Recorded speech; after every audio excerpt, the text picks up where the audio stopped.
Wa alaikum salam wa rahmatullahi wa barakatuh. Muvandimwe arabaza kukogosha ibitsike no gupfura ingoyi. Alhamdulillah wa salatu wa salamu ala rasulillah wa ba'd.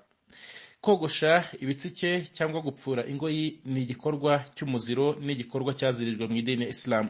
Ni igikorwa ubusanzwe kigana abangikanyamana, kubera ko mu babangikanyamana mu iterekera ryabo haba harimo kogosha, cyangwa se muri bo mu bice bitandukanye hari abagiragamo kogosha ibyo bitsike no gupfura ingoyi, bikaba ari bimwe mu bimenyetso bigaragaza ubugandukira bigirwamana byabo. Bityo umuyisilamu arabizirijwe, ni n'umuco kandi w'abahakanyi, ni umuco w'abahakanyi batemera Imana, batemera intumwa Muhammadin sallallahu alaihi wasallam.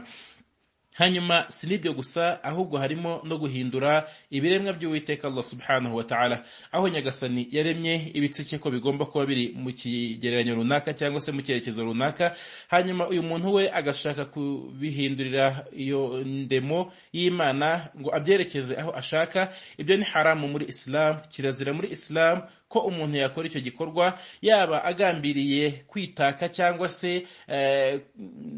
se kubigabanya n'ibindi nk'ibyo ngibyo, byose kirazira muri Islam, keretse biramutse bigaragaye ko ari urwego rwo kwivura, nk'ushobora kuba afite ingoyi zinjira mu maso zimutokoza, bityo agapfura rwa rundi rumutokoza kugira ngo yoroherwe. Naho aramutse abonye ari nyinshi ashaka kuzigabanya, cyangwa se akabona ari nkeya agashaka kuzogosha ngo hazamere nyinshi, cyangwa se akabona ubwiza bwe butuzuye agashaka kugira ngo abwuzuze kugira ngo yisige tiro cyangwa se n'ibindi abyerekeza mu cyerekezo ashaka, ibyo ni haramu muri Islam. N'uwo bikoze intumwa y'Imana sallallahu alaihi wasallam yaramuvumye. Muri hadithi ya Abdullah ibn Mas'ud radiyallahu anhu, Imana imwishimire, aravuga ngo la'ana an-nabiy sallallahu alaihi wasallam alwashima walmustawshima. Intumwa y'Imana sallallahu alaihi wasallama yavumye babandi bishushanyaho n'ababashushanyaho, aravuga ngo walwasila walmustawsila, n'ababandi bunga imisatsi n'abayibungira.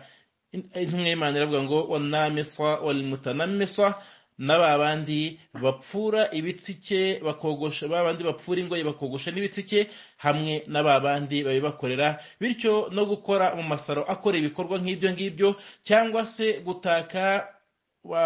gukora mu bigo bitaka abantu muri ubwo buryo, nabyo ni haramu muri Islam, kirazira ko umuyisilamu bikora. Ibn Mas'ud radiyallahu anhu yajyaga avuga ati wama liya la al'anu man la'ana an-nabiy sallallahu alaihi wasallam, ni kuki cyangwa se ni gute nge ntavuma wavumwe n'intumwa y'Imana sallallahu alaihi wasallam.